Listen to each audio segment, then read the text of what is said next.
এবার তোমার ভোলার নামে তুমি সাক্ষী দিয়ে এসো দয়াময়। ভোলা গেছে বাবা, গিয়ে কাঠগড়ায় দাঁড়িয়েছে। জজ সাহেব বলে, কিরে ভোলা, ও ভোলা, তোমার সাক্ষী কোথায়? সাক্ষী এসেছে? বলে, হ্যাঁ। কোথায়? আমার সাক্ষী সে তো সর্বময় বিরাজ করছে, তাকে না ডাকলে যে কখনো সে আসে না। এই যাও তো, ভোলার সাক্ষীকে ডাক দাও। কোর্টের কর্মচারী বাহিরে দাঁড়িয়ে ডাক দিয়েছে, রঘুনাথজি হাজির হও, রঘুনাথজি হাজির হও, রঘুনাথজি হাজির হও। যে তিনবার ডাক দিল বাবা, দেখতে পেল কোর্টের লোকজন একটা বৃদ্ধ লোক, ধুতি পরা, চুলগুলো কোচকানো, খুব সুন্দর দেখতে। এক হাত দিয়ে ধুতির কোচাটা ধরে ওই বাবা কাঠগড়ায় গিয়ে দাঁড়িয়ে বলে, জশাই আমি রঘুনাথজি। ও তুমি রঘুনাথজি? আচ্ছা ভোলা টাকাটা যে ফেরত দিয়েছিল তার প্রমাণ কি? রঘুনাথজি বলে, জজ সাহেব ওই মহাজনকে এখানে দাঁড় করে রেখে কোর্টের একজনকে পাঠিয়ে দিন তার ঘরে। দেখবেন তার আলমারির ভিতরে 312 নম্বর ফাইলের ভিতরে ও কাগজটা লুকিয়ে রেখেছে, যেখানে লেখা আছে আমি আমার টাকা সুদ সমেত ফেরত পেলাম। কোর্টের কর্মচারী গেছে বাবা, গিয়ে সত্যি সেই কাগজটা পেল। কাগজটা নিয়ে জজ সাহেবকে দিল। জজ সাহেব সব কিছু দেখে বিচার করে মহাজনকে সাজা দিল আর ভোলাকে ছেড়ে দিল। যাও ভোলা, তুমি নির্দোষ, তুমি ঘরে যাও। কাগজটা নিয়ে বিশ্রাম কক্ষে প্রবেশ করেছে জজ সাহেব। মনে মনে বলছে, জীবনে কত বিচার করেছি, কত সাক্ষীও দেখেছি, কিন্তু এমন সাক্ষী তো কোনোদিন দেখিনি। এ জানলো কি করে যে 312 নম্বর ফাইলের ভিতরে কাগজ লুকানো আছে? আমায় ভালো করে জানতে হবে। ভোলাকে ডাক দাও তো। ভোলাকে ডাক দিয়েছে, এসেছে ভোলা। আচ্ছা ভোলা, যে রঘুনাথ তোমার হয়ে সাক্ষী দিল, ওই রঘুনাথজি তোমার বাড়ির পাশের কেউ? আরে না, আমার বাড়ির পাশের কেউ হবে কেন?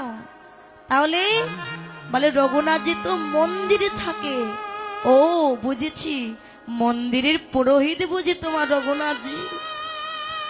আরে না, পুরোহিত হবে কেন? রঘুনাথজি তো ওই মন্দিরের ভগবান।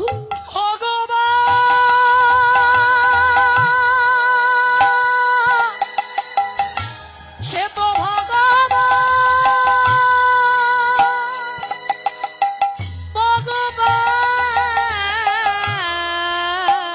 তারে ডাকিলে পাওয়া যায়। ওই মন্দিরের ভগবান আমার রঘুনাথজি। এই কথা শুনতে পেয়ে কি, হ্যাঁ রঘুনাথজি মন্দিরের ভগবান। জজ সাহেব পাগলের মতো ছুটতে ছুটতে সেই মন্দিরে সে দেখে সেই বৃদ্ধ লোক, সেই ধুতি পরা, তবে পাথর হয়ে দাঁড়িয়ে আছে। আছাড় খেয়ে পড়লো আমার রঘুনাথজির চরণে। দয়াময়, দয়াময়, দয়া করে কৃপা করো। আমি তোমায় চিনতে পারিনি, আমি চিনতে পারি, আমায় ক্ষমা করে দাও। ক্ষমা, আমি তোমায় চিনতে পারিনি। ভোলা এসে দেখে কাঠগড়ায় গিয়ে সাক্ষী দিল। ভোলা, আমার ভাগ্যে তো হলো না। শুনেছি বৈষ্ণব সঙ্গ করলে মানব জন্ম ধন্য হয়ে যায়। ভোলা রে, কেন আর দূরে দাঁড়াইয়ে আছি? একবারে আয়াই ভক্ত, ভক্ত আমার হৃদয়, আমার হৃদয়ে একবার আয়া।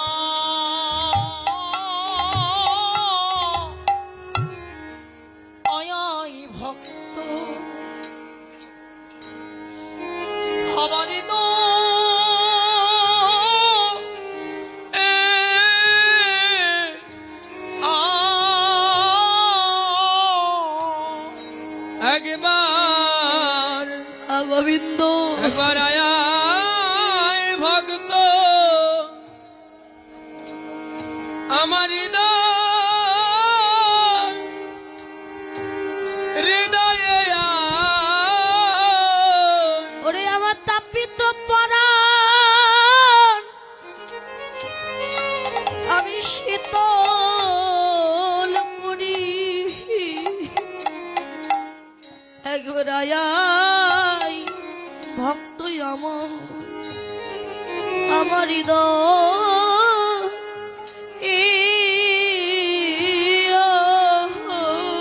আমার তাপিত পরাণ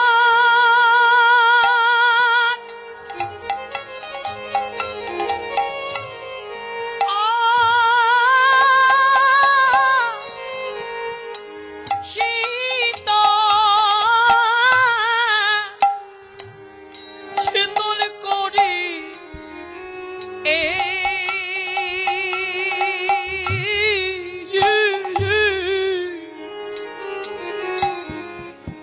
বলে একবার আয়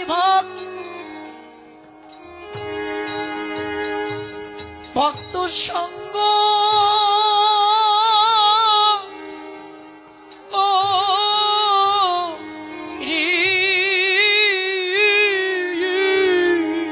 আমার এমন দিন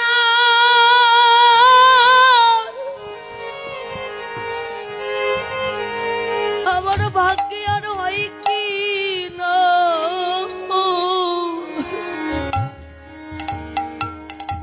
একবারে আয় ভক্ত আমার হৃদয় জানি না এমন দিন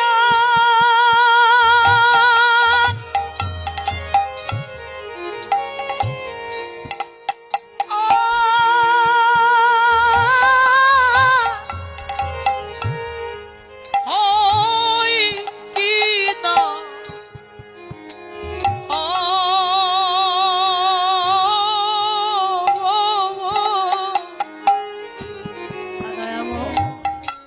বলি আয় ভক্তিত ভক্ত আমার হৃদয়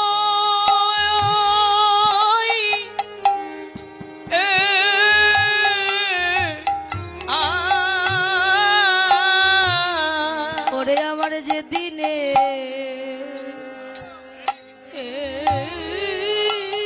দিনে গোনালি